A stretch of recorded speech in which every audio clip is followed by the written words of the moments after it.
ధరణి portal కారణంగా రైతులు ఇబ్బందులు పడ్డారన్నారు డిప్యూటీ సీఎం బట్టి విక్రమార్క. గత ప్రభుత్వం చేసిన తప్పులతో సొంత భూమిని కూడా జనం అమ్ముకోలేకపోయారు. ఇచ్చిన హామీ మేరకు రెవెన్యూ వ్యవస్థను ప్రక్షాళన చేసేందుకు చర్యలు తీసుకున్నామన్నారు. ధరణి పోర్టల్ కారణంగా వచ్చిన సమస్యలను అధ్యయనం చేసేందుకు 5 సభ్యులతో ఒక కమిటీని నియమించామన్నారు బట్టి.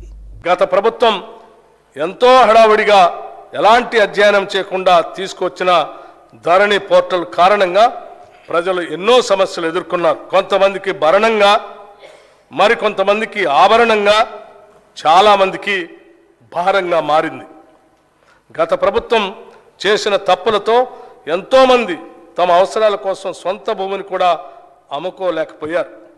పిల్లల పెళ్ళిళ్ళకి, చదువులకి, ఇతర అవసరాలు తీర్చుకోలేక తీవ్ర ఆవేదన చెందారు. ఇదంతా లోపభూయిష్టమైన ధరణి పోర్టల్ కారణంగానే జరిగింది.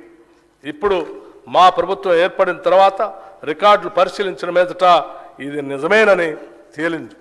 అందుకే ఈ సమస్యను పరిష్కరించేందుకు మా ప్రభుత్వం అత్యధిక ప్రాధాన్యతనిచ్చింది.